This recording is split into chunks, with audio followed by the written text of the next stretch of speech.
Hi, this is Snoop Dogg, and you're about to see the best sports and entertainment talk show on the internet with your host, Troy Geary, the man who seems to go to every sporting event, and Dave Stevens, born without legs, but won 7 Emmys and played college football and minor league baseball. Throw in Will Stein wherever Will Stein is, and you've got a heck of a show. It's the Geary, Stein, and Stevens Show.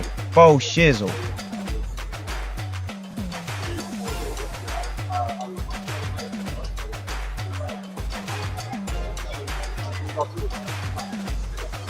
Once again, thank you, Mr. Snoop Dogg, or the AI Snoop Dogg that we have. And we are here at Radio Row. And again, if you're watching us live, well, you better continue to watch us live because you never know who's going to show up. So if you're looking at the bottom of the screen, he's number one in our hearts. He was, I think, in the top 100 all-time Bears. Matt Forte, the former running back, a couple seasons at the Jets. But we are so happy to have you here. You are now a broadcaster. You're a podcast host. Tell us a little bit about that. He's working with my ex-buddy, Jason Romano from ESPN, and it's an amazing podcast network. If you don't know Jason's story, Google him. Go look at his book. It is a very faith-based network, and, of course, we need more of that. But enough of Jason. Let's get on to Matt.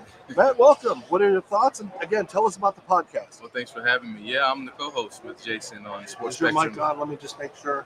There we go. There we go. There we go. Okay. There we go. Now it's on. I am, the co-host of Sports Spectrum podcast with Jason Romano.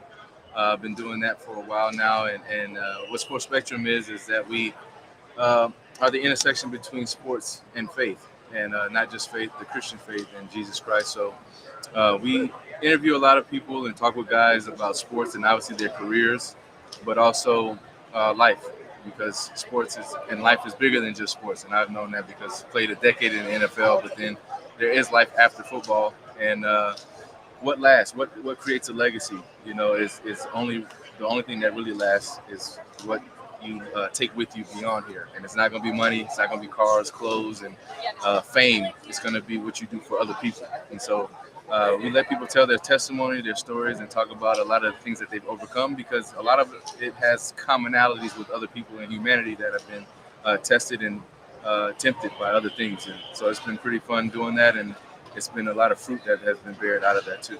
And you talk about, I call it my legacy, that I'm leaving my legacy, but you talk about that legacy. So again, is yours more on the field or off the field? What is going to be your legacy? Yeah, I would say my legacy would be off the field. On the field, I've been retired for going on 7 years now, and you meet people, and only those who are really super diehard Bears fans really know who you are. And at some point, you fade into darkness when it comes to your athletic career. Even the most famous, nobody's talking about Drew Brees right now, or talking about Tom Brady or whoever, that Jalen Hurts being in the Super Bowl. And, those things are great. Accolades are nice, but none of that really lasts. And so my legacy is going to be off the field. And an inheritance is something that you leave to somebody, but a legacy is what you leave within someone. And I think that is important to understand, because I have children of my own. I have other kids who may look up to me, or people who are sports fans. And I don't want them to just look at me and see football and that I ran a couple touchdowns for the Bears and, did some things like that. Life is much larger and much more complicated than that. And so a legacy has to be built on something that will last longer than this fleeting life. Well, I know we got the Vikings fan over there that's going to roast you a little bit from your Bears time. But he can't. I want to just ask you quick, how tough is it to wear your faith on your sleeve? Because we've seen those athletes that it has ruined their careers. I mean, I think Tim Tebow was almost pushed out of the league because of his faith. So how tough is that in this day and age to be able to give Jesus Christ and the Lord the credit without taking all the backlash that everybody says? I think it's something that's internal. You say wear it on your sleeve. I wear it inside, and the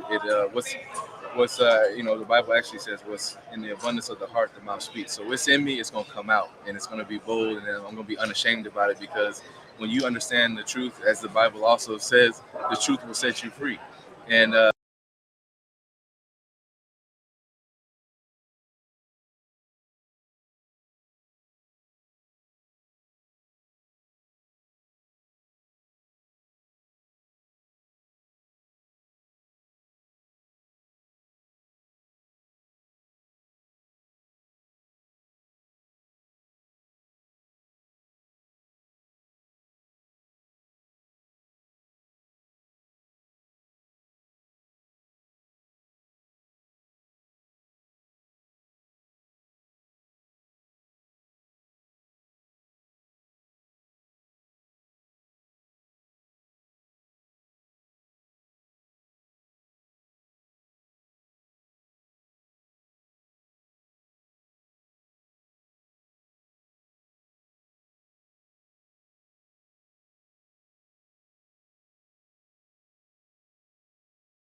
Matt, we talk about that Chicago Bears, and again, they were a dynasty for a while. I mean, 86, 85, and they really haven't recovered since then. They haven't had that quarterback. They've had great running backs like yourself, almost wasted.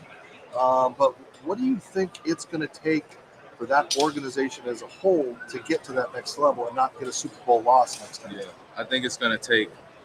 Obviously, when it comes to making the Super Bowl or just even being a competitive team in the NFL that makes the playoffs, year in and year out, or at least every other year, it takes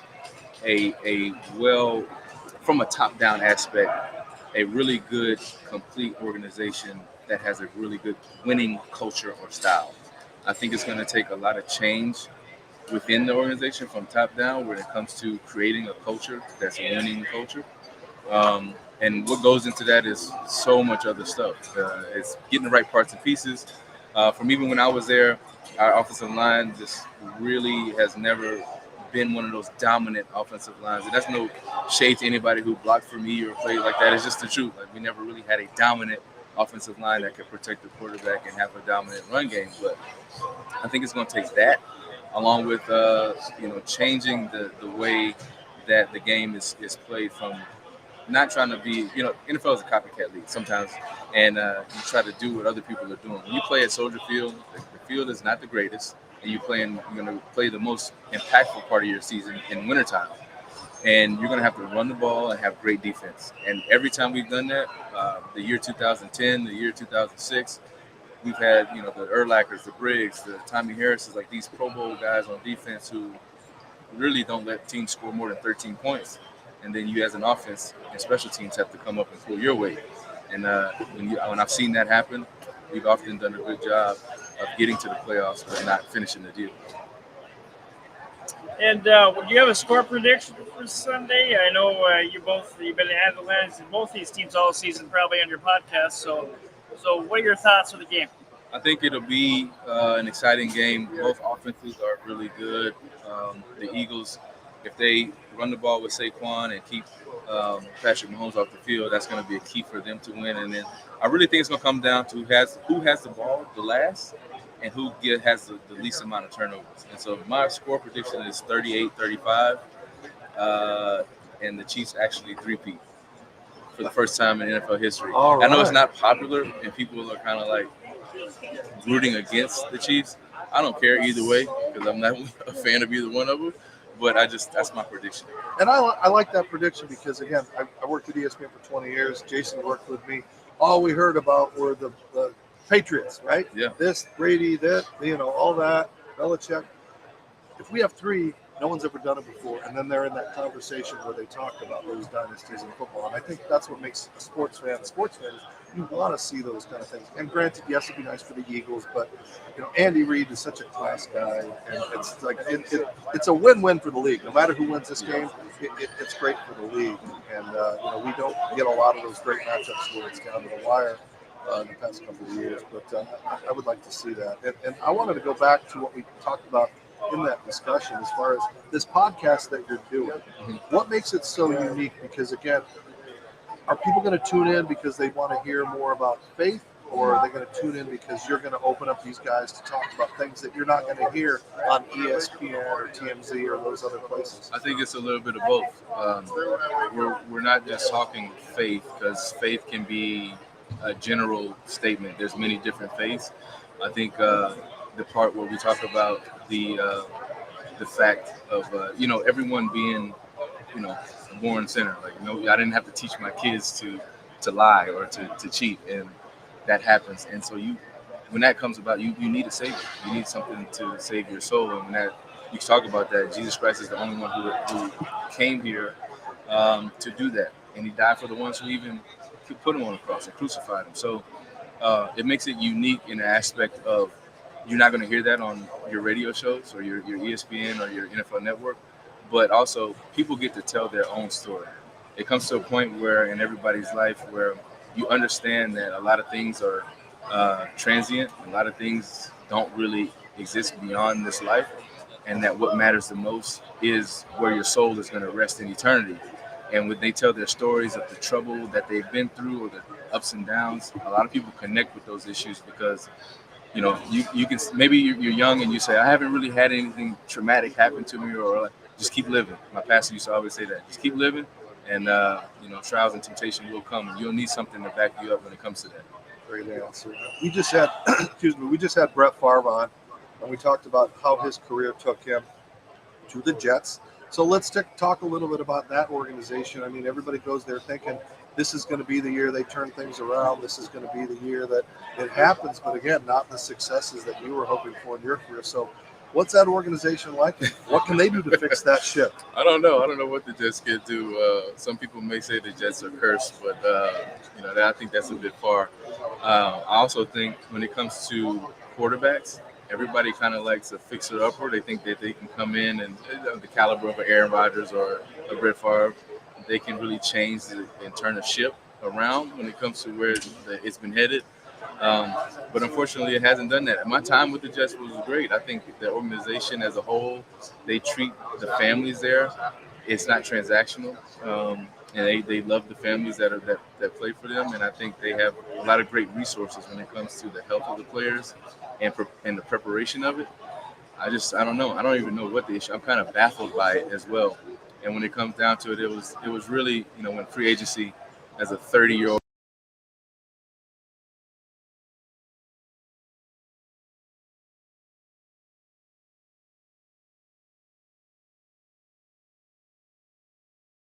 My mic. Sorry, I thought you had something. My bad here. Yeah. So what are you looking for this week? What are you going to be doing here on Radio Row? I mean, how has that transitioned from when we used to stick a mic in your face and ask you controversial questions to you now having to be the guy doing it? Yeah, it's been fun. I think what I'm gonna be doing here is asking the questions. Not maybe not controversial, but I'll be asking a lot of questions to, dig into people's lives, to tell the real stories, the authentic thing about themselves that they want to share and let other people know.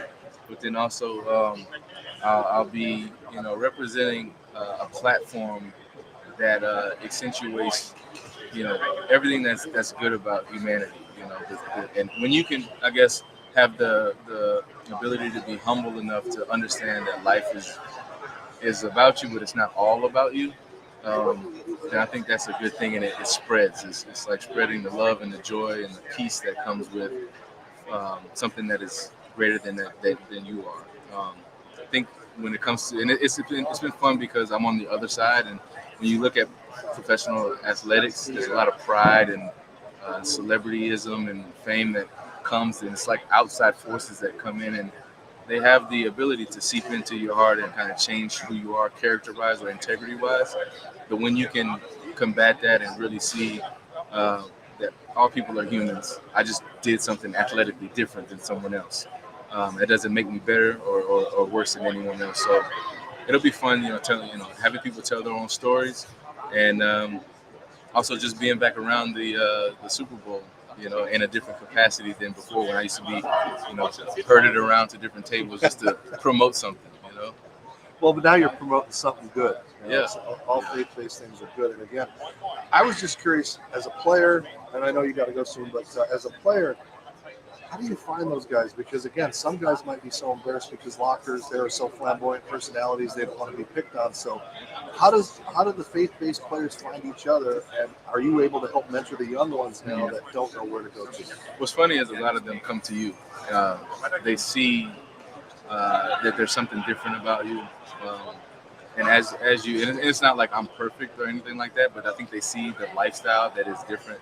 They hear the words that I speak that is not common with the culture of a locker room or of a society that is kind of anti-God, and it will make them kind of question certain things, and maybe you have the answers for it. So they a lot of times will leave their locker and come to you and ask you questions, and then I'm in charge is just planting the seed. I plant a seed there. I'm not in charge. I can't change anybody's thought process or perspective. As I plant a seed, and I know the Bible and I've read it. It says the Lord's word does not return void. And when I plant those seeds, it will do its own work.